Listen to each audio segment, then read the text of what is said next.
podcast, and we are back in SoCal. We had some great interviews about 2 weeks ago, but we wanted to come back and do it over again because we had some issues with our audio. The event was great, the vibe was fantastic, but we wanted to get an opportunity to come back to the table and be able to discuss some things about the Pacific Savages Motorcycle Club and talk a little bit about the history, talk a little bit about the PSR, the Pacific Sovereignty Run, which is taking place here in about a week. This is Saturday, June 17th, 2023, the Elks Lodge, 7212 Melrose Street. This event kicks off at 12 noon, goes to 5 p.m. There's going to be a bike blessing, a kava ceremony, MC Wars. It's a free event. It's a family affair. We're here to promote the event, but we really want to get to know a little bit more about the Pacific Savages Motorcycle Club. The 7th Generation Podcast has a strong relationship with this organization going back almost 3 years ago when we first sat down with the club, and we got a whole new set of Pacific Savages that we're talking to today. And we're going to give you all an opportunity to introduce yourselves. So we're going to start over here, my man. What's happening? My name's Chino Man from Southern California. One of the older savages in the area, and from Alka Tribe, one of the originators of Southern California. And we're able to work with a bunch of good guys. And here we are to represent our club and introduce everybody. Wonderful. So you've been in the organization for over a decade. Yeah, I'm a 11 and a half year member. Southern California started October. We all have a discrepancy, but second weekend of October 2008. We're the second tribe that started in Pacific Savages MC. Beautiful, beautiful. We're going to definitely lean on you a lot with the history. You've been around the club for quite a while. Let's introduce Breads here. What's happening, my man? You were with us last time we did this, but I'm really happy to have you back on the show. Yeah, thank you. I appreciate it. I'm Breads. I'm with the Alki Tribe, and we're located in Los Angeles. And how long have you been in the club? 2 years now. Right on. Welcome back to the show. All right, my man, what's happening? Introduce yourself to our listeners here. They call me Buzz. I'm from Bakanawa Tribe. I've been with the Savs for close to 3 years now. Been doing a lot of footwork here in the SoCal area. Happy to be here and just have the brothers that I have. Within our culture, within the movement of this club, and everything we're doing. I love it. I love it. And we're in a undisclosed location here, but you can see if you're watching this live on YouTube, which we have a few people who are, if you catch it later, or you're listening to this on Spotify, Apple Podcasts, whatever. I'm not going to give you our location, but I'll just say it's kind of cool, and I'll let you talk a little bit about where we're at right now, my man. What's going on, guys? I'm Clips from Alka Tribe. Junior Russo, 6 months. They call me Clips because cut hair. So currently we're in my garage. I cut hair in my garage a couple days out of the week, but for the most part, I'm currently working on my own personal studio for more of an exclusive, private experience for my clients. And that's going to be located in Rancho Cucamonga. And you have quite a social media following. You are a social media darling. Yeah.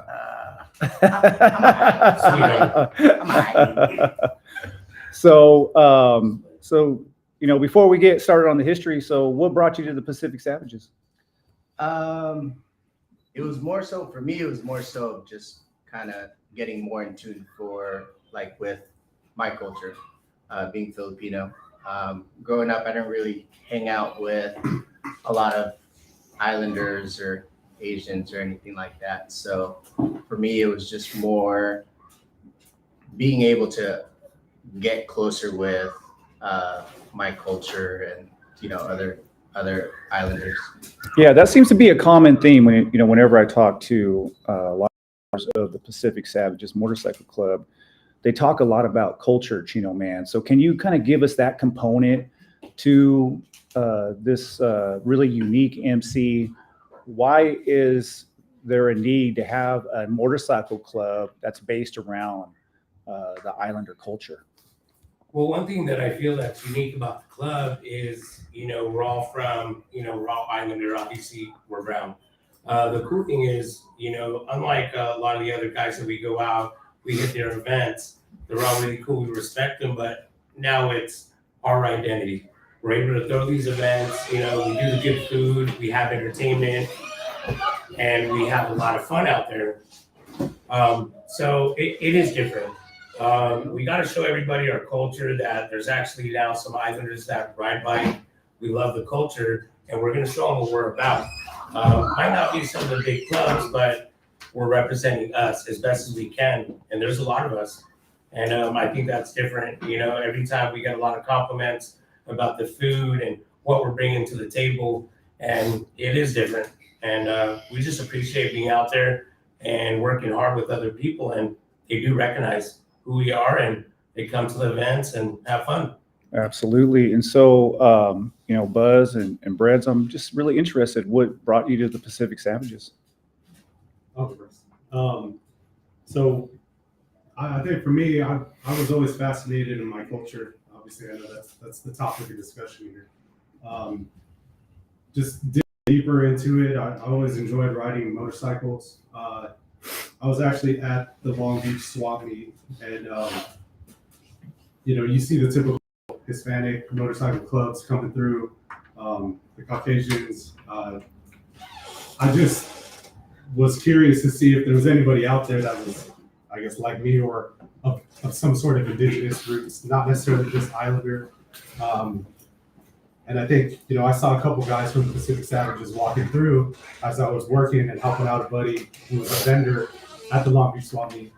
And I saw a couple Pacific Savages walk by, and it tripped me out to see, some common looking people in patches.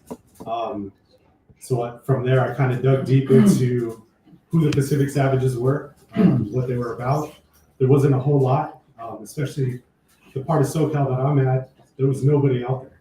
So my brother, who's also a member, my younger brother, ran into these guys, who are now my brothers, ran into them, out in, I believe, Carson area, and made the introduction from there, and that's kind of how we broke the ice. But like I said, for me, it was always, I've always had a thing with digging deeper into my own roots, my culture, looking further into it, and finding out that there was Pacific Savages, and there was a motorcycle club, something, like I said, I enjoyed doing. That's kind of where it went from there. Beautiful, my man. Yeah, so for me, one of the reasons why I joined the Savs was because I particularly at that point in my life, I was down pretty bad. So I needed to find something that was larger than myself. So what better thing to find than the Pacific Savages MC, Game of Your Brothers. I was brought in by my cousin Buzz over here.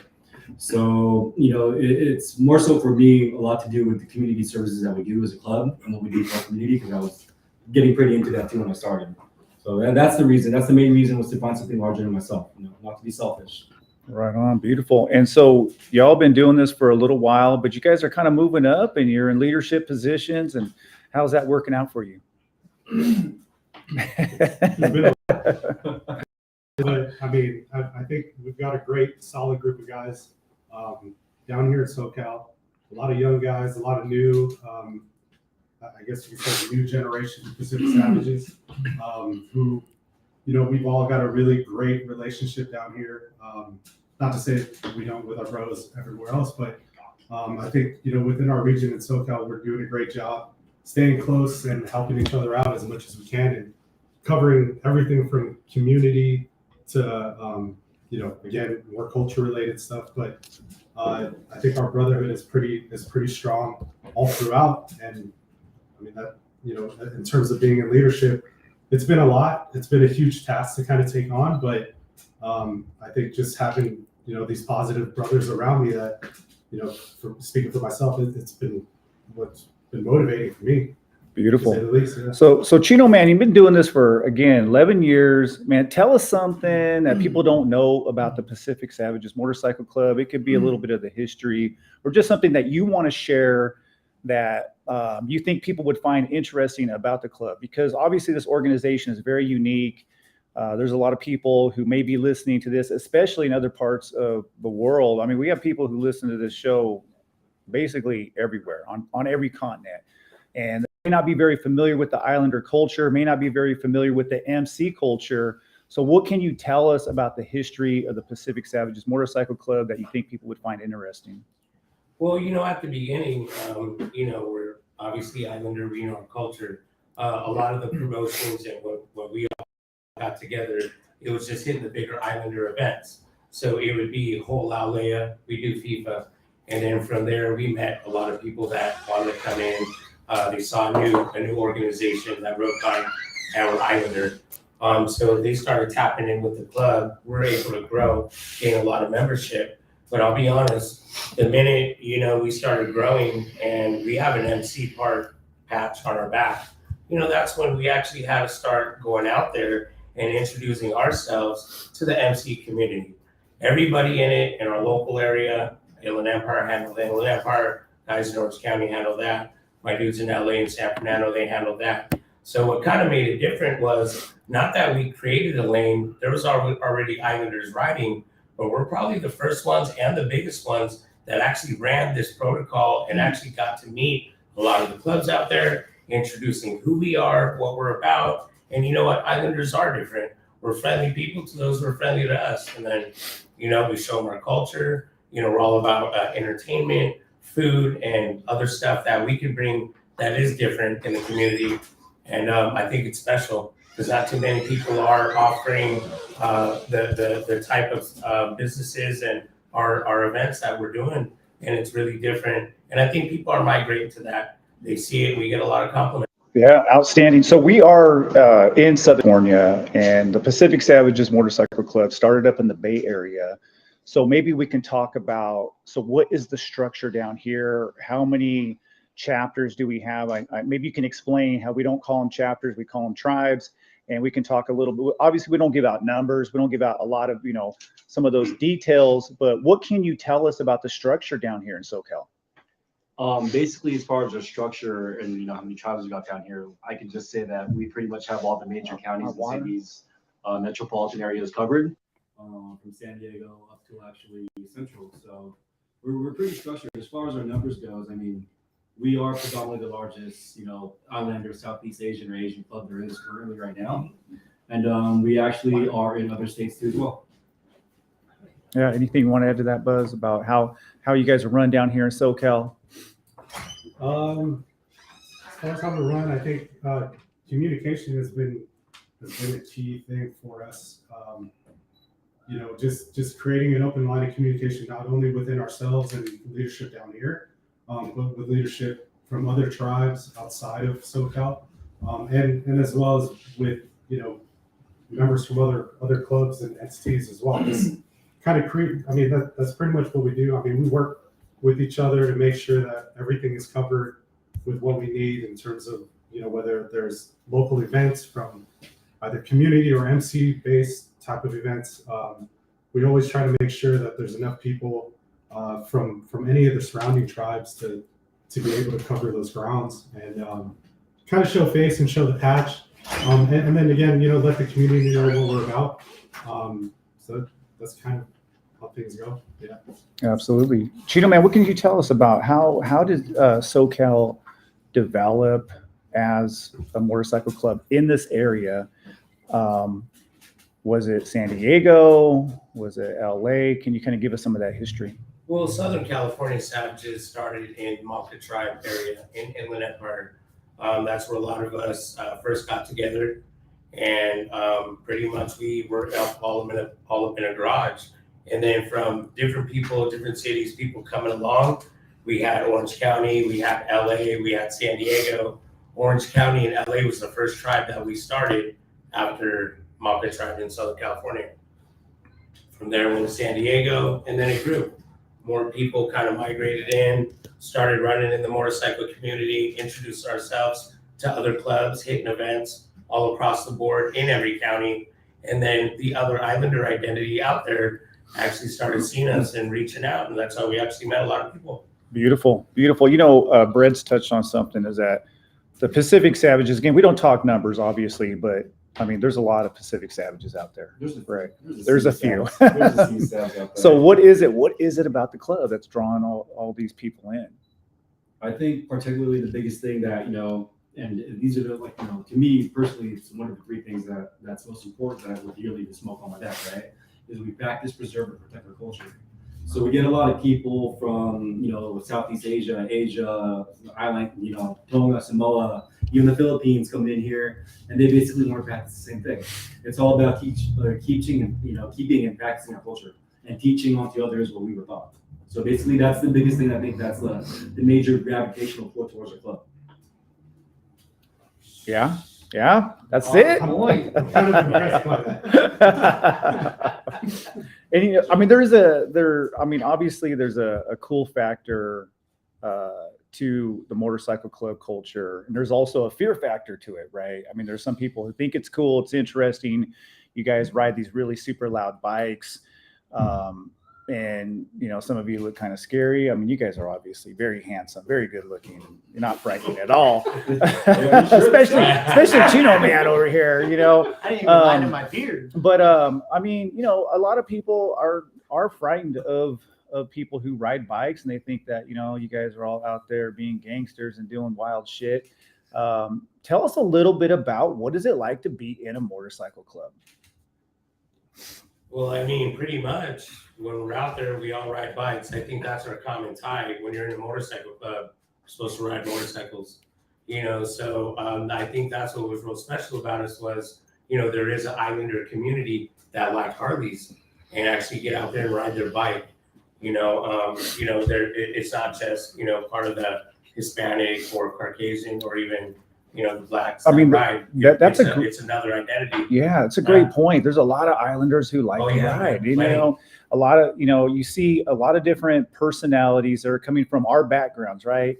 Indigenous backgrounds, you know, Asian indigenous backgrounds, Southeast Asians who are riding bikes, who are riding Harleys. And that's not usually the typical, you know, person that you may see on a Harley. So we kind of are cut from a different, you know, cloth, obviously, culturally speaking, but we have this common tie that we love to ride. We like Harleys. That's very big on our common tie, obviously, is riding bikes, right? But also, as far as like us being a minority, or, you know, it's becoming a larger part of the Harley culture, and the demographics of us are actually, as you speak. So yeah, absolutely. And, you know, the Pacific Savages, I think, are really kind of leading the way.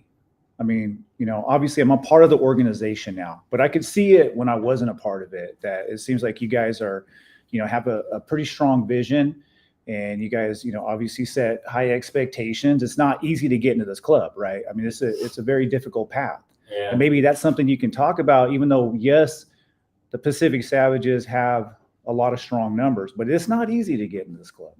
Well, why did you join? What made you want to? I mean, you know, honestly, a lot of what you guys talked about, the fact that, you know, the culture aspect of it, you know, being around people who are more like you in terms of, you know, the food that you eat, the way that, you know, you think about the world, your perspective, your outlook. And for me, you know, even though I'm not an Islander, you know, I'm native, our cultures are very similar. You know, indigenous cultures, whether it's your Southeast Asian or your Hawaiian or your Filipino, we all have that common tie together, that we have this love for our culture, right? And that's kind of what makes us unique. And what I love about the Pacific Savages is that you can be who you are first and foremost as a savage, and nobody tries to take that from you. And I think that's a beautiful part of the club, right? I think that's what probably draws a lot of people in. A lot of people I talk to who join the club, you know, they mention the culture component to it. I mean, obviously, yes, you know, we were talking about this early, Chino Man, about MC protocol and how you have to carry yourself a certain way, and you have to understand the rules of this MC culture that we're in. Sometimes that doesn't fit in line with our own personal culture, but we have to follow those rules as well. But the fact that we have so many members who come from these unique backgrounds, man, I think that makes us really unique and very powerful as well. And I think that's what's going to continue to make the Pacific Savages a very unique organization. Yeah. I think that, Alright. yeah, definitely the variety of members that we have and what their backgrounds are. It's definitely been interesting. I mean, we're a huge melting pot. Again, just with people's different backgrounds and what everyone brings to the table, and how we all kind of find that common tie in the middle, that brings us all together. I think that's definitely something that keeps me here. All right. Well, so obviously I'm Native American. People who are familiar with the show, the 7th Generation Podcast, we talk a lot about, indigenous issues. So why don't you guys just tell us what is your ethnic background? Well, I'm Filipino. I just kind of looked a little bit into the lineage of where my family's from. My great grandfather was white, Irish, and I was told recently that there's some Native. I do need to dig in a little bit deeper about it, but and then on my other side of the family is a little bit of Spanish with Filipino, with full Filipino. So it's kind of where I'm at right now. Still digging into it, but So you're still on that journey, kind of looking into your. I'm always on that journey. Yeah. And then the further I dig into it, the more I'm finding out, keeping that interest going. So, There you go. I love it. Filipino, raised in Southern California, for the most part. But yeah, All right. Chino man. Filipino Hawaiian. All my family migrated from the Philippines and moved to Hawaii early age, raised up, had the kids, and all my parents were born and raised Hawaii. I'm born out here in California. All right. We got Clips. Clips, why don't you tell us a little bit about your ethnic background here? Just Filipino. One thing I'll say this. Just All right. Filipino, All that's right. it, So we do have a lot of Filipinos in this club. Yeah, Just Filipino, 100%. That's it. Nothing. If there's any Filipino writers out there that are listening to this, you'll fit in. You'll fit in very well in the Pacific Savages Motorcycle Club. My man over there sitting in the barber chair. Yeah. Boogie. Yeah. You guys can. What is Boogie? What is he? He's from Delano. I know that. That's right. He's from Central Cali. He a little So. So he definitely Filipino. yeah. Farmer. one thing I do want to circle back to is Yeah, I think, absolutely. you guys brought it up is we're a pretty big melting pot, and that's absolutely the case. I mean, we have people from all ethnic descents that's in our club, active members right now. The biggest thing that we do preach is that they embrace our culture so we can embrace theirs. So it's a catch-22 thing, right? So if I have someone that's come into my tribe personally that's not Islander or Southeast Asian or whatever, we teach him the ways of our culture, and at the same time we get to learn and take away from him. So it's not always a give take situation. It's always going to be a give and take. So that's what the main things that drew me again to this club was embracing our culture and learning other cultures and just basically being able to practice it. Absolutely, 100%. I mean, that's what I feel like is very unique about the Pacific Savages is that, first of all, everybody's very welcoming to the club. Got a lot of alphas in the club, but still everybody is super, super cool. And you can be who you are. You can truly be who you are. You can embrace who you are. And, you can put that first in the Pacific Savages Motorcycle Club. And I think for a lot of Islanders, for Native Americans, at least in the MC world, and maybe Chino man, you can speak to this because you're a little older. You're not quite there yet, but you've been around the scene for a minute. I mean, this really wasn't our thing, right? Being in the motorcycle club scene, this is something that we kind of had to put aside our Polynesian, our Native American culture, our Asian culture to be a part of the MC world. So maybe talk a little bit about that transition from that old way of doing things to this newer way where there is a place for us. We have our own lane now. Correct. So at the beginning, we're doing a lot of, networking at the Polynesian shows. We'll go out there, we'll do, our own stuff. We'll do barbecue, hit the Polynesian show and meet people. But, after a while, we start growing, we get bigger. A couple people start reaching out, people ask questions like, hey, come in. They're inviting us to their bike night or their events. Well, like I said, that's the thing that you do. When you have that MC part on your back, that's some of the protocol, that's the practices we should be doing, getting to know our local area, getting to know good groups that we could interact with and, and show them what we're about. So by the end of the day, we all know our culture. We're everybody around the Pacific Rim, and we embrace them as long as they embrace us. But also too, we're in this patch on our back. We bought bikes too. We run. We have events, and we're out there too, doing what everyone else is doing as well. So we network out there and talk to the people, and kind of express who we are out there and what our club represents. Yeah, I mean, that's such a good point, and that's why we're here, really, to not just talk about the Savages Motorcycle Club and our history and what's unique about our organization, but we have the SoCal Pacific Sovereignty Run. This is our second annual in SoCal, and it's a big part of what you're talking about, right? Being able to put on display the best of our cultures and to come together and to invite others who may not even know much about, say, the Polynesian, community, to come out and to see what it's like to be able to hang out with us and have a little bit of fun, share in some drinks, break some bread and whatnot. And so what I want to know is, why is this event so important? What makes it unique? What can you say that might kind of draw people's interest into maybe coming out to the PSR? Well, this idea was brought along a while ago. We know from an island club, and we deal with other island, MCs for nonprofits or work with other organizations. But this is the first time that all of them are together and actually throwing an event together. Showing everybody like along, and it's not just Filipino, Hawaiian, Tongan. No, it's everything. And it's other clubs getting along. Even though that, there might be politics involved or other stuff, we can all get along. Why? We're Islander. We know how to bring something together. And this is what we're going to introduce to other people out there in California. So it was the first one we did last year, in Southern California. They do it in NorCal. And this is going to be our annual one. Our second one. It's We're beautiful. excited. And I like that idea of other people from outside of the Polynesian community and the MC community can come enjoy a little bit of our culture as well. So we can kind of add to the MC community in our own way. Yeah. Anything you guys want to add to that? Yeah, come for the mac salad. Our events. That's truth right there, no doubt. Right there. Either some kind of teriyaki chicken or mac salad. It's gonna be fire. I promise. There's definitely plenty of food.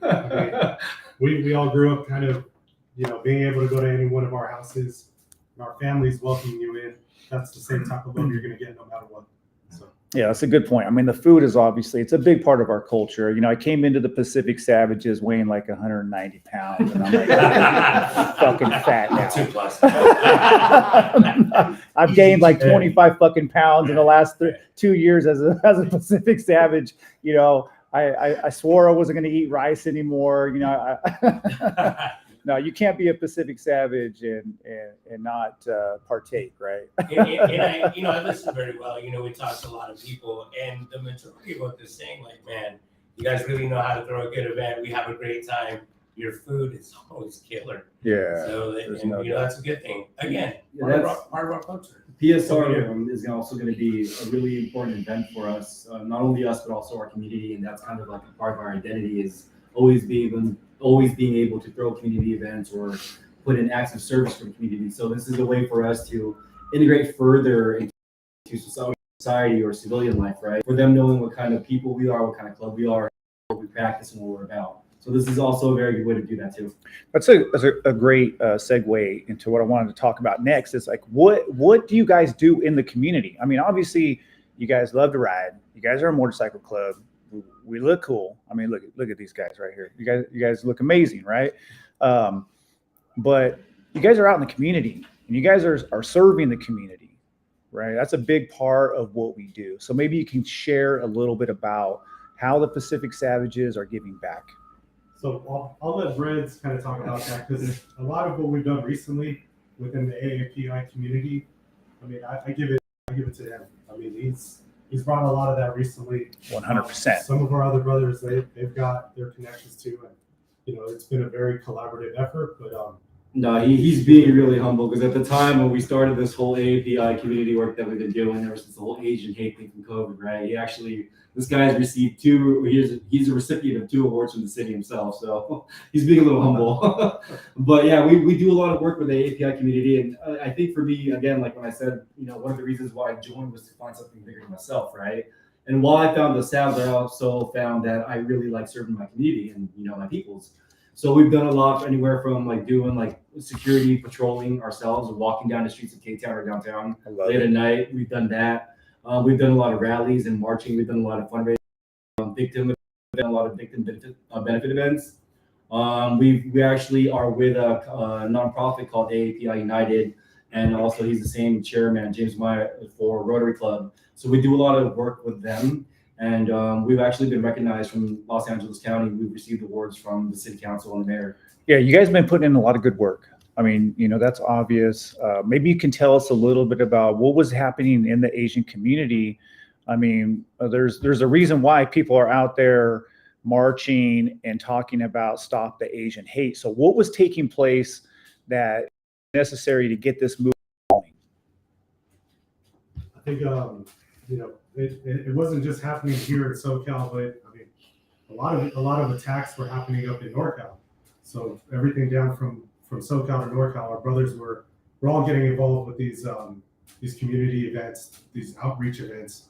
But in terms of what was happening, I guess our elderly were getting attacked. Our elderly Asians, like our grandmothers, our grandfathers, people that look just like us, they were all getting attacked, for be it bullshit reasons. I mean, there was no reason. It was a sad thing. It was a big cause that that affected all of us, not just culturally, but I think not just anybody within the Asian or the Islander Pacific Islander culture, but everyone in general was affected by this. And That's right. We took it upon ourselves to make it a point to be involved with the community and let common-minded people within our culture or indigenous culture see that there's a need, for you to voice your concerns, and to let them know that they're not alone in this, that we're there for them, and other people are encouraged to look out for each other as well. So that's kind of the mission. Yeah. I mean, I like that. I mean, I know at the time where COVID came about, I was still teaching in the classroom, and I know a lot of my Asian students were really nervous at the time because they were getting a lot of hate. And this is, right before, all these assaults started to happen. And, some of the videos that came out were pretty devastating. And the fact that our elders were being attacked was just pretty fucking appalling. Yeah, I mean, generally, before this whole Asian hate thing, I'm pretty sure that, non-Asians or Pacific Islander people or cultures thought that we were pretty much the subservient model minority in America. Mm-hmm. And basically, people would think like, oh, they're easy come, it's easy lick, let's just do it. But that's not the case. We're going to protect our people, and especially our elders, because to us, his elder is my elder. We're not related, but his elder is my elder. My elder is his elder. So it has a lot to do with protecting our culture and our peoples. Yeah, 100%. Chino, man, you want to add anything to that? Yeah, and that's the great thing about this organization, and it actually kind of made sense. We have elders, we have family, and they're getting attacked in NorCal, Southern California. This is where we're at. This is where we're going to go. We're going to help out. So we actually did a few walks in East LA, and there was an attack over there on a lady. They called us up. We started patrolling their area the next night. Didn't really find anybody, but that's what we should do. We should definitely stand up for our people and give them some help. This is what we represent out here. 100%, 100%. And that's just a small piece to what the Pacific Savages Motorcycle Club over the years. I mean, obviously you've been a part of a lot of charities, and I know a little bit about your history. I mean, you've done a lot for the club. You've done a lot for the community. Can you talk a little bit about just how much work goes into this? People think, oh, we're just out there riding bikes and we're, trying to look cool with our vests on and whatnot. But there's a lot that goes into being in a motorcycle club, especially if you want to be out in your community doing the hard work. And I think that's the most important. The people who are staying here live doing a lot of time. We go through our ups and downs, but we're bringing things to the table. The community, we're doing the charity events, and we're here, we see people come and go. It's not for everybody. But you know what? The ones that are staying here, we embrace them, we keep moving forward, and we keep building with them. Yeah, I mean, it's such a good point. I know it's kind of a cliche, but people say, this life isn't for everybody, but it really isn't. It's not for everybody. Some people think when they come into this, like, oh, I'm gun ho and I'm ready to go, and I'm always like, we'll see, Right, yeah. we'll see. Yeah, they go to our camp out, they're gone the next day. Yeah. It ain't for everybody. It's Yeah. definitely a vetting process, and you live and you learn, right? I mean, one person will join, he'll be all about it, he'll be all down, all Yeah. bad, whoop, and then all of a sudden, I can't go, guys. Yeah. It's definitely a thing that's needed in the process in order to become a full patch member, or USOs, like we like to call it. You have to a knock for there's no time limit, but the knock stage is really most importantly for our prospects or our potentials to know what balance is in life and how they can balance their typical family life, their working life, and the club life. So it's all about balance, right? So some people are it's not that they're not cut out for this life, but they just couldn't fine tune that balance. You need balance. For sure. Yeah, for sure. I mean, you got to have your shit together to be in a motorcycle club. Some people think, oh, I'm going to go to a motorcycle club and then get my shit together. No, it doesn't work like that.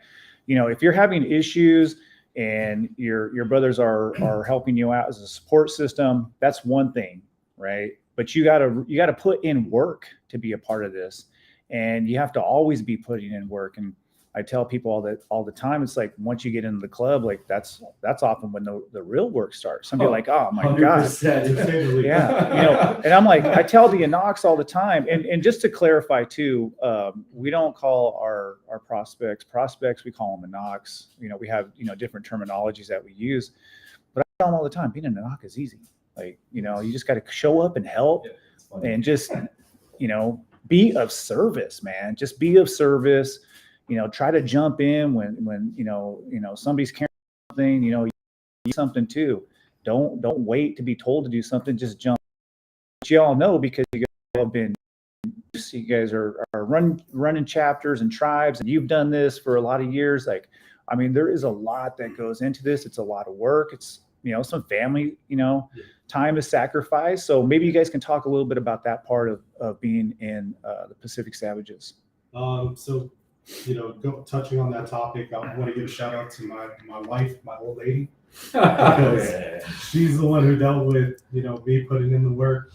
She's been my backbone. And I can honestly say, without that type of support system, speaking for myself at least, without having her, supporting this lifestyle, adjusting to this lifestyle, and helping me find that balance, that's what's helped me a lot, especially being in the leadership position I'm in, and just kind of being in this journey. So, I mean, I think, the understanding here is balance. And, it starts with what happens at home, I feel. I mean, for those of us that have, wives and kids, getting them, for me, it was always communication, 100% communication. And just being, obviously giving her enough info about where I got to be, what's going on, checking in. I mean, that was a little bit of the tough part of but an easy part of the adjustment. Simple things that definitely helped me stick around and progress within this club. Yeah, you're one of the lucky ones, man. You get the support from home. I mean, sometimes people don't get that, and that's one reason why I think a lot of members maybe just decide this isn't for them, because they don't get the support. And it's really unfortunate, because I feel like the things that we do are really, and it's really beneficial to all of our families in the end, even though maybe we do sacrifice a little bit of family time. Like, I feel like for me and my family, I feel like we're benefiting from this. Yeah, maybe I'm on the road. Yeah, I'm down here with SoCal doing this right here, but we're promoting our culture, right? We're protecting our culture. We're doing the good work, and that's going to make your kids stronger as they grow up. They're going to look up to you because of the work that you've done. Same with Breads and Chino Man. All the people that you've mentored, the people that you've guided, right? That you've educated. I mean, that's it's very powerful stuff, and I think that's a part of what we do that's kind of not really put out there enough, is the fact that we're building leaders. We're helping people build their businesses. I mean, you guys are. I mean, this guy right here has got an empire. He's building an empire. And I know Chino, man, you got a new venture that you're working on. Yeah, we just And- opened up a printing company. You know, I come from the trucking industry, so Yeah. we're all business owners. But I'll tell you what, with the club, you know, Ohana special, your family has to be fully into this. Oh yeah. Because if not, Good you point. know, you're gonna be bumping your head. Good point. Yeah, Yeah. they gotta be fully into it. Yeah. And Breads has all kinds of skills. I mean, you know, you bring to the table a lot. All you guys do. All you guys do. And you know, I see that with a lot of our members. Like, you know, you guys do a lot in your personal life, but you're willing to share that with the club. You know, you're willing to bring your skills to the table here to help build our organization and make it stronger. It's the satisfaction of sharing. The satisfaction of sharing with it. I love it. That's part of our creed. So for those of you who may not be familiar with the club, that's part of our club. Can you guys say the creed? Can you guys do that? Go ahead, Chino. Go ahead. Yes, I already got you right here. That's right. Actually, Junior Russo should Yeah. say it. Oh, Go get the ahead, junior Russo. Uso to say the creed. All right. I don't need the Go mic. for it. There you go. Go I yell. don't need the mic. Go yell. Go yell. Go No, yell. into the Stand mic. up, Into the stand up. mic. Into the mic? Yeah, into the He's mic. gonna yell. Sure. Oh, you're gonna laugh. He's Oh, gonna say well, I don't know. it. I don't know. Maybe you Say should. it. I'm gonna say it. I'm gonna say it. Go ahead. Yeah, say it. All right, just I'll say hold it. for you, I'll Just say it. hold for you. Just say it. just- Yeah. Yeah. Go ahead, Yeah, Russo. let's I do would it. make you do it. Yeah. Oh God. Here we go. It's about the passion for the ride, our common ties to the Pacific, the mana, the spirit. We feed off each other, and the satisfaction of sharing with others. We, the Pacific Savages, MC. I What's love it it. about? Woo wee, man. We got All right, now do man. it. We got. we got a lot of spirit in the club. I mean, for sure. But we have a lot of talented people. You know, obviously, you know, I don't want to keep you guys too long, but you know, we want to do, you know, a major shout out for the Pacific Sovereignty Run, the PSR. Again, what is the role of the Pacific Savages Motorcycle Club in this event? Well, before we get into that, I just want to thank you personally for doing your podcast and, you know, educating Thank you. the common public of what we are and what we do, because I know you have a pretty good, you know, platform to do it on. So Absolutely. I don't know if I've ever thanked you, but thank you. I appreciate that. Thank you. This is what I do, guys. Honestly, I love this shit. I really do. And I love the Pacific Savages Motorcycle Club. I love what you guys do. Obviously, I'm a part of the organization now, but you know, when I started my podcast, it was really awesome to be able to sit down with the club and to learn about the club, and to see you all like growing, to see, you know, people like yourselves becoming chiefs and doing your thing. Chino, man, 11 years in the club, Appreciate like, being man, around. still building, you know, these young men up into leaders. I mean, it's really, it's a beautiful thing. You know, all we can do is just hope that we're doing the right thing, which we are. We're networking and growing and keeping the movement, you know, going forward. And we're glad that you're around, because now we can actually spread it out to the world.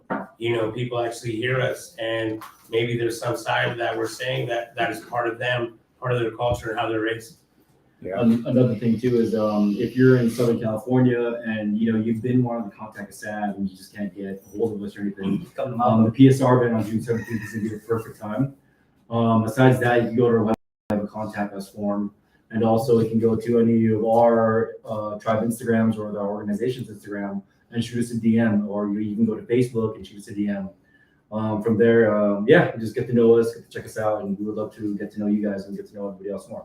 Yeah. Don't be afraid. Don't be afraid to walk up to somebody with our patch and just start talking to them, man. Everybody is really cool in the club. So if you're listening to this, you're interested in learning more about the Pacific Savages Motorcycle Club, the best thing to do is talk to a member. If you see a member, speak to a member.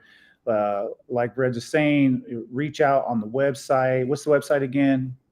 PacificSavagesMG.com, and I think there's a .org. .org, yeah. There's two of them.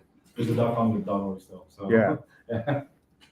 Yeah. Want to add something to that? No, I mean, you touched base on it. I was going to say, you know, don't be afraid to approach us. I mean, we're all happy-go-lucky people. I mean, culture-wise, we're welcoming. So, Well, some of y'all are us are. happy-go-lucky. Some are. You know, I mean, one thing I do want to, you know, give you guys an opportunity to speak on, you know, before, you know, we close this this session up here is how difficult has it been for the club to maintain this path that they're on? I mean, obviously it's not easy. I mean, the motorcycle club community, and you had mentioned it earlier, Chino man, there's politics, right? There's politics in everything, right? Right. So, it's not like, Islanders and, people from the Asian American community. It's not like a lot of us ride Harleys, right? But there's a lot of Pacific Savages, but there's a lot of hard work that went into paving this road here. So maybe you can just tell us a little bit about that, and tell us why you think we've been able to do this so long in the way that we've done it, which is pretty much to stand on our own. Well, I think we held our ground. Obviously, we have an MC patch on our back, so we're a motorcycle club. So, I mean, going out there, talking to these other identities and clubs, you just got to make sure that, they're the right fit for you and the path that we're, giving out to everyone else. It was a hard bound. Everybody, all the tribes, all the counties, they hit a lot of events in their local area, and they're doing what they need to do in their local area, what's good for their tribe. And it was a hard road. But as of now, I mean, people know us. A lot of clubs know us. A lot of people know us. Everyone out of the States as well, where our other tribes are, they're getting to know them as well. And no, it's not an easy thing, but you got to be consistent. You got to go out there, shake hands, hit all the events that are a fit for your club and the path that you're trying to show people. Yeah, and shout out to all the tribes that's in NorCal and out of state. I mean, they also put in a lot of work. I mean, everybody works in this club, right? So big shout out to them, especially to the tribes that in the state that truly by themselves. So you shout out to them. Yeah, 100%. Buzz, something you want to add to that? No, I think Chino man, being the OG, man, more respect to you. Thanks for all you've done. I love all you being guys here and teaching us the way. So, I mean, we're blessed to have OGs that, like Chino man, that have showed us how to continue this going, or showed us how to keep pushing this forward. And a lot of us who are here now, I guess the newer generation, just kind of spreading that word and keeping the same message within the Pacific Savages. So that's kind of Well, now, what I'm seeing, I feel like, the SoCal, tribes are definitely in good hands. We have a lot of wise people down here. Like Chino man brought up, it takes a lot of time, effort, and you have to get out there, right? Yeah, you wear that MC cube on your back. You can't hide behind your culture, and that's something that we don't. And we do. Yes, we're a culture club, but we're also part of the MC culture as well. And that's one thing I think our organization never forgets that.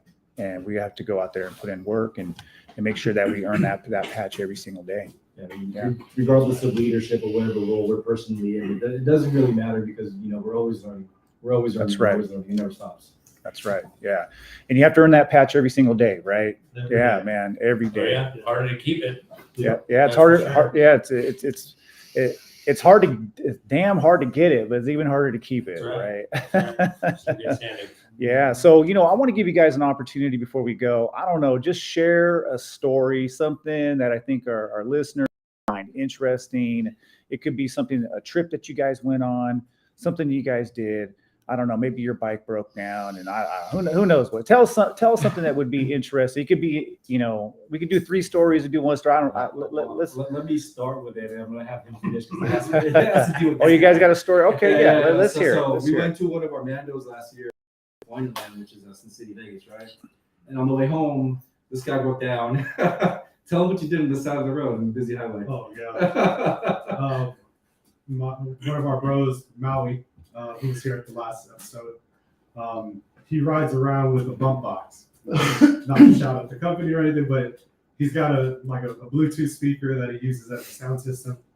We had to wait for the tow truck to pull up. He had a microphone. We sang karaoke off the side of the road. Just to kill the time. Oh, yeah. I think there's videos of it in the sound. Yeah, straight singing. Truck driver over here. That's hella Pinoy right there. Yeah. That's hella Yeah. Pinoy right there. But I mean, we make do with what we have. So yeah, that was definitely. Well, here's the deal. We like to have a good time. Yeah. I mean, man, that's one thing. If you hang out with us, you're going to have a good Yeah.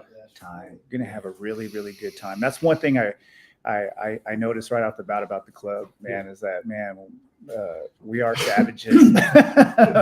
We live a savage lifestyle. Yeah. So, and Chino, man, what you got? I mean, come on, man. You've You know, been in the club for 11 and years. to You be got a honest, good story. On my note was my buddy right here, our number 2 in Malka, was a good guy of mine, and we're coming down from up north. Shout out to Boogie. We're coming down up north, riding side by side, and unfortunately, accidents happen. That's the hard part. We gained friendship, we gained brotherhoods. These dudes are like my brothers, and unfortunately, he went down very bad. I was on that ride that day. You were on that I was ride. on You that were ride. just beginning. Yep, I started off with you The guys. feelings that I have, I'm getting chicken skin about it. This is my brother. I don't want to see him going anywhere. They're all my family. So we gain these relationships, and it's serious out there. That's When right. we ride, we don't ride all, we ride to ride. We ride our way. My brother's from NorCal, my dude's from Vegas. You guys already know how we get down. So just be careful. Say goodbye to your Usos. Love them, hug them, give them the hug.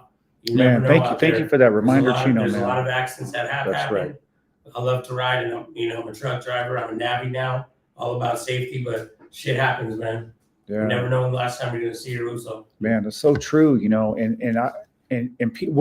are known for being some of the best riders out there too. That's one thing that the Pacific Savages don't just go out there and wash their bikes. I mean, if you're going to be in this club, you're going to ride your bike.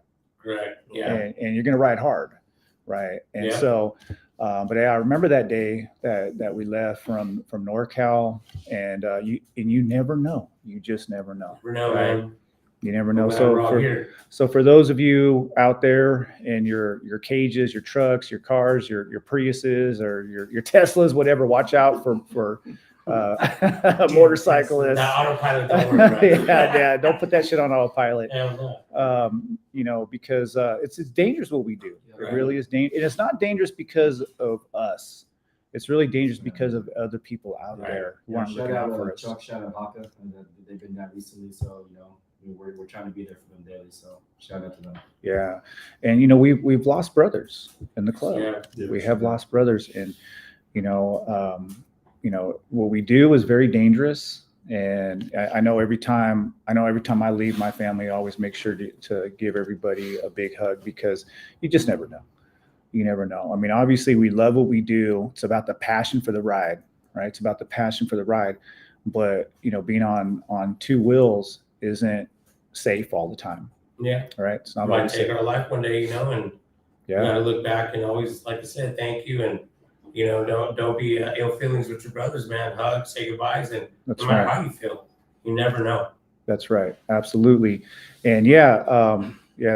So, we got a couple minutes left here. Is there anything y'all want to add? I mean, you guys have done a great job today. Obviously, I could sit and talk to y'all all night long, but, I don't want to take up too much of your time, but anything you want to add to the show? Again, this is a 7th Generation podcast. We want to bring people the stories that you're not going to get anywhere else. I mean, where else are you going to go to be able to hear about an organization like the Pacific Savages? So is there anything you would like to share with us? I do have one more story. Yeah, let's hear it. Let's Just hear it. A small experience I had.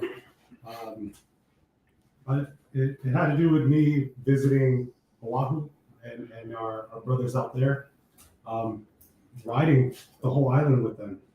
That I think that was one of the experiences that I'll never forget, and what I felt, at that moment kind of grounded me within this club. Riding along the coast of Oahu, feeling the mana from the sun, just being with your brothers.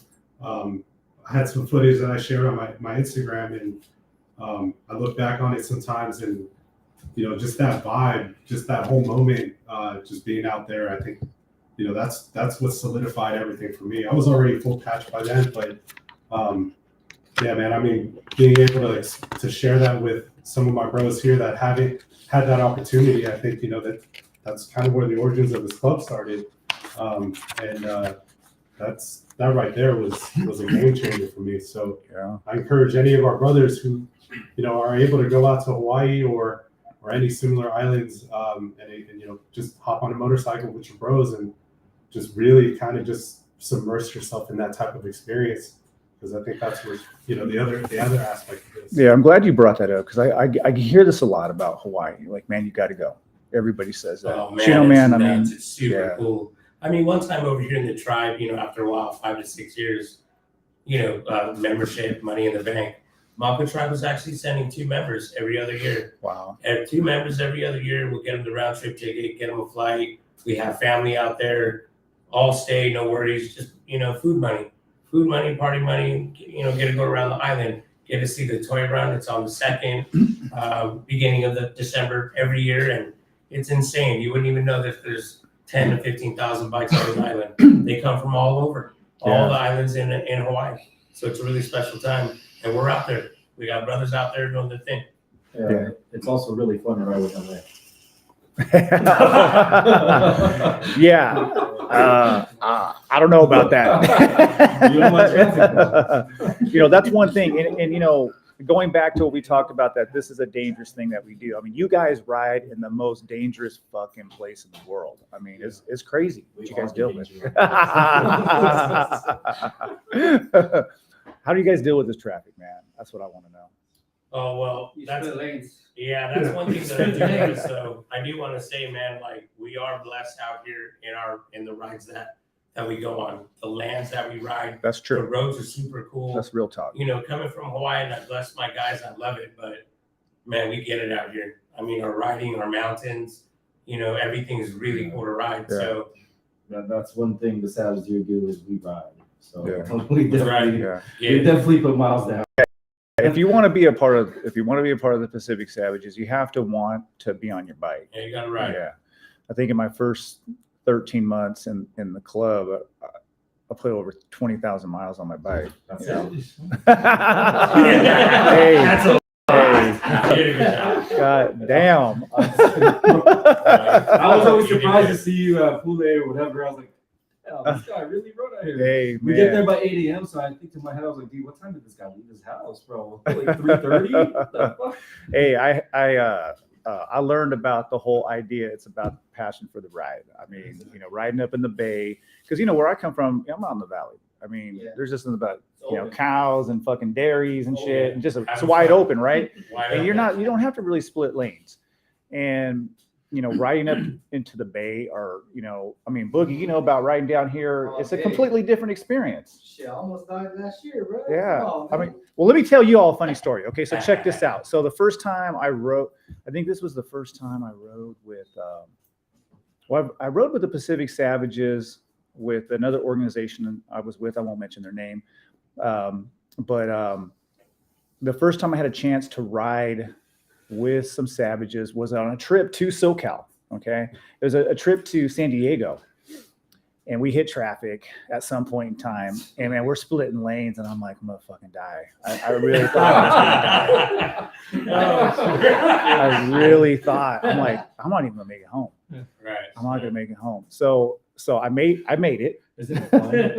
Oh man, it was something else. So I did make it. I made it to the hotel room. I was like, okay, this is cool. And then we went out that night, had some fun, and I went back to the hotel room, and this is no lie. I was like so dialed in on that trip, splitting lanes. Like when I closed my eyes, all I could see myself was splitting lanes. I fucking dreamed the whole night. I had dreams of splitting lanes. Like it was that terrifying. I mean, as fast as they were going, like, man, I had never ridden like that before. I had never had an experience like that. Yeah. And then on the way home, who do I ride with?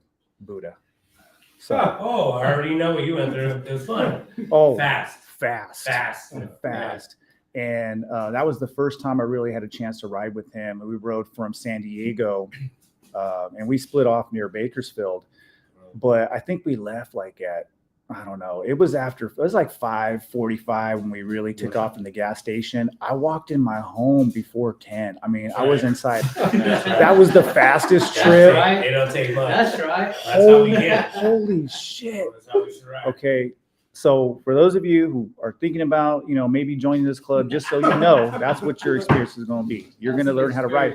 And there's no going back now. And so I have some guys, that I'm working on with the club, and they tell me I'm out of control. Like, man, you're right out of control. You ride too fast, and I'm like slowing it down. I'm like, I'm not even thinking I'm going fast. So there is a socialization process that every savage goes through, right? Right. With learning how to ride the savage way.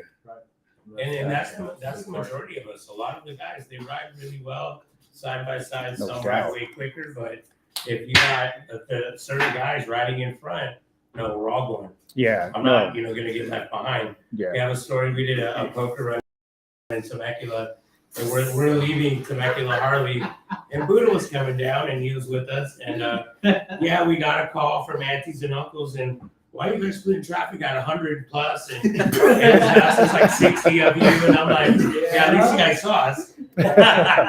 But yeah, it's a certain, that's kind of how we ride, and not all of us, but you know what? I find it safe, and we never try to push the limits.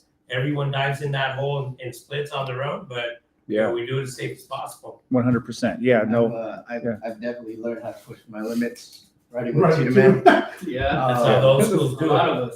Yeah, Chino Man knows how to ride. Yeah, Chino Man, for sure. Chino Man knows how to fucking ride a motorcycle. Yeah. Breads. I've had a chance to ride with Brett. Breads knows what he's doing on a motorcycle. Yeah. I mean, that's one thing. Like, honestly, like I have mad respect for a lot of people in the club just because of the riding skills. Right. If you ride with us, you're going to become a better rider. And you're going to become a safer rider too. Yeah, you will. So, just real quick. So, the story I wanted to share. So, I actually been riding dirt bikes since I was in 6th grade. 19, I got my first street bike, and I used to be a stunt rider and everything. And I was like, oh, I ride. And then Chino Man, first thing he says, oh, you ride? I said, yeah. He said, oh, we'll see. Let's do this. Holy crap. I had like my bike. It was a totally different setup. After I rode with him, I said, oh, performance banger, let's do this. Let's go. So I had literally switched up my whole build on my bike because riding with this guy, because I couldn't keep up. But Chino Man rides. Yeah, he rides. There's a few video of savages riding on Instagram and Facebook. So just feel free to go on our social media platforms and you can see how we ride and more so, how we ride and what it's all about. Yeah, absolutely. So much love and respect to my people up in Monoland. They schooled me, and I had a lot of good moments with them on the road. They definitely changed me forever, and I'm glad to be alive. So, but yeah, we are definitely individuals who are going to be out on our bikes. You're going to put a lot of miles on your bike, and if you're not willing to do that, really, it's not the club for you. Yeah. Yeah. No, I must agree on that. Yeah, Yeah, definitely. you got to ride. We won't leave anybody behind, but we're going to ride. Absolutely. So, man, let's bring in Puna. Where's Puna at? Puna, did she disappear? Yeah. Yeah, let's bring her in over here. We want to so Puna, just real quick, and we're gonna take a quick break here. You guys just relax. You guys relax right here. You just want to bring her in. This is the brains behind the operation right here. And we're gonna do a separate podcast together, but I want her to just to say, you've been able to listen to us, Puna, for the last hour. I just want you to add something to help us close off the show. I want to mention our sponsors as well before I let you say a few words. The sponsors for the PSR, is taking place on Saturday, June 17th, 2023.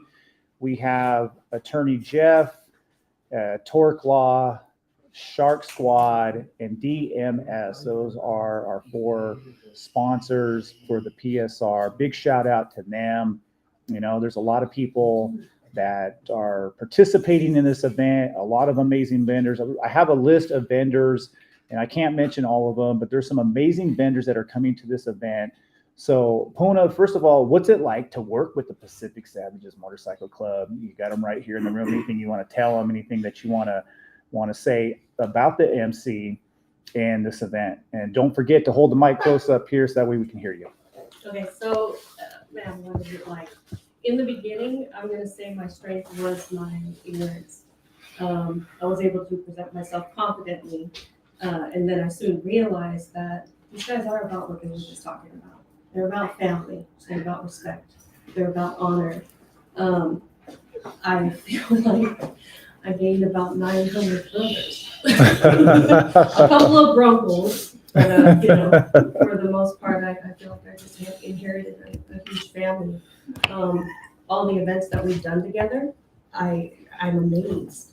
Yeah. How you were saying the Anoks are the Savages versions of prospects.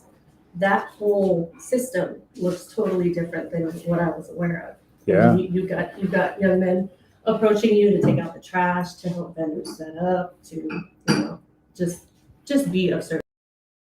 Absolutely. So you get a lot of help. I get a lot of help. You're gonna get a lot of A help. lot Yeah. of If you're gonna be in a knock in this club, you better be ready to put in some work, right? And that's what I kind of describe your process, right? Your knock process. You hang over grandma, grandpa's house. You go to auntie and uncle. Well, what do? You done eating? You clean the goddamn plates, put it away. Word. And that's how our guys work with other people. So if we're involved, the help is there, everything gets done fast. That makes the job easier. Yeah. So Can I just say boo-hoo on you for pulling me in? That was a hard act to follow. I was like, no, I'm not oh, they gonna did say a good. anything Hey, tonight. let me just say, I know that some of the guys have kind of wandered off, but they did it outstanding. This is a really They really great. did. This is a great Really show did. right Appreciate you now. guys for coming This out. is a damn good show that you guys, put on right here, and I think the listeners are going to get a lot from it. And nothing but respect to y'all for coming out here to the 7 Generation Love you. Podcast. I mean, we want to be able to share a little bit about what we do, how we give back to the community, but also to let people know that, hey, we are approachable as well. Right, right. We're not, some of the guys in the club, I will say, do look a little scary, and our bikes are fucking loud as hell, right? And people don't really get the culture sometimes. But if they come out to the PSR, they're gonna see a lot more than just the motorcycle club scene, right, Puna? They're gonna see a lot of Polynesian culture. There's all kinds of Polynesian culture, vendors, performances. Maybe you can kind of speak to that just real quick. So I started off in the small business area trying to provide a platform for people who really came out of their shell during COVID, because they realized, I can't leave my financial status in the hands of anybody else at this point. So I saw a lot of families coming out of the woodworks, doing arts, doing crafts, and I naturally gravitated towards Pacific Islanders. Yeah. And when that community of mine started to grow, then I started to work more closely with the Pacific Savages. And what I'm learning now, but almost 2 years now working with you guys, is that you have a really powerful vehicle to do some really good work. And No that's doubt. what the PSR That's a good point. means to me. That's a good what I point. was sold on. I know that back home on the Hawaiian Islands, they're really going through actual sovereignty, in essence of the word. Yes. Right? Trying to take back the lands. My brother, Indigenous Kimo and Mondo here are huge educators in that field. And we're going to get them on the show here in a little bit. So we're going to Yeah. talk a little bit about the work that they do. So when I heard those words, Pacific sovereignty, it fell in line with how I feel as a Hawaiian woman. Yeah. In the sense that since I was born, since my mother was born, we've been existing in a culture that's been appropriated, which a lot of other cultures have experienced in our country. That's right. Let's be honest. But unlike most other cultures that are a part of the United States, we are still recognized as a kingdom, as a sovereign nation. That's right. And so the Pacific Sovereignty Run means the same to me in essence, that now we have a group of men coming together of many different nationalities with ties to the Pacific to do exactly that in their way. There's many different forms of colonization, and that tends to get rooted in the mind first. 100%. Yeah. So when I heard about this, I was sold. I mean, it was so powerful that never mind who put me in the room. We all knew who put me in the room. When I heard the message that first meeting, I left there feeling like I'm gonna do whatever I gotta do to get invited back to the mansion, and that's what I'm gonna keep doing. I'm gonna keep being of service that way, because again, I see a very powerful vehicle for a lot of positive impact on our community wherever we are. Yeah, it's such a good point. And that's really what this is about, right? It's about our communities. It's about the best of what we have to offer. And, you know, for a lot of decades, for a lot of years, hundreds of years, you know, since the colonization period started, you know, there was an attempt to negate our culture, to suppress our culture, right? This is an opportunity now. We're living in an era where we can openly celebrate who we are, get back some of the things that we've lost, and truly be sovereign and free, and practice what our ancestors want for us, which is sovereignty, right? Freedom. And I think that's the perfect title for this event, Pacific Sovereignty Run. It's about us, our own personal freedom, our journeys to understanding who we are as Indigenous people, and for us to be able to show to our children that this is something that they could be proud of. This is something that they can, you know, hold, that they should hold dear, right? And something that we should be passing on to future generations, as opposed to how it was back in the old days when they told us, you know, you couldn't speak your language, you can't practice your religion, you can't do the things that made us unique and different from the rest of the world. And that's what I love about this event here, is that it's about us celebrating what was taken away and what they attempted to destroy. And obviously it didn't work, because here we are today, right? 2023, you know, practicing who we are, Pacific Sovereignty Run. We're going to have the best of our cultures coming together. Yeah. Amen. And that's what I really appreciate about your inclusion as a Native American. Your people have been going through this for a lot longer. So it's very interesting to me that our society is currently craving culture. That's right. And now we have this huge unity of Native Americans bonding with Pacific Islanders. Yeah. You know.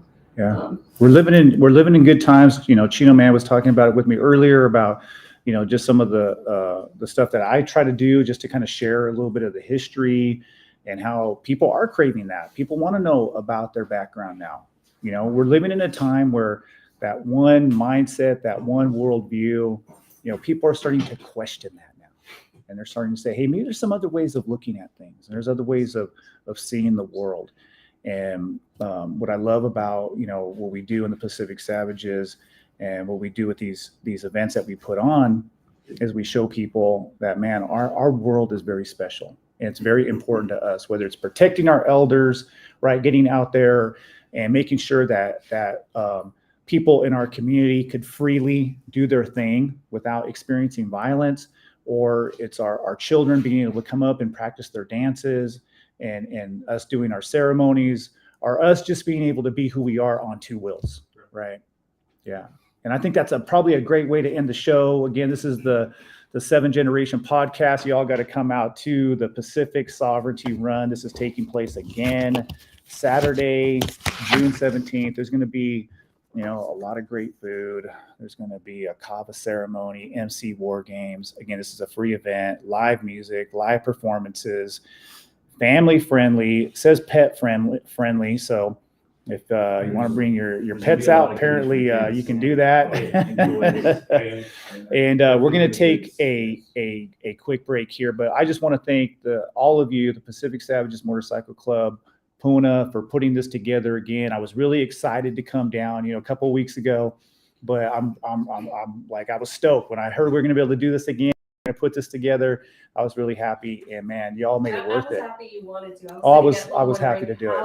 How can I ask him to do this again? Yeah. Little did I know you were sitting at home. I was sitting at home going, damn, how am I going to call Puna and tell her, can you please put this, you know, you guys did an outstanding job. Seriously. You guys really did. Thank you so for much. letting us Thank you for having us, dog. Thank you so much. And we'll come back and we'll do it again. I look forward to seeing how this event turns out. I know it's going to be outstanding. I know, the young leaders of these tribes down here are doing an outstanding job, and I can't wait to see what the future is here in Southern California. Obviously, I'm not a big fan of the traffic, but I'm going to be down here to support 100%. All right, you all. This is a 7 Generation Podcast. You all take care. Until next time. Peace. There was that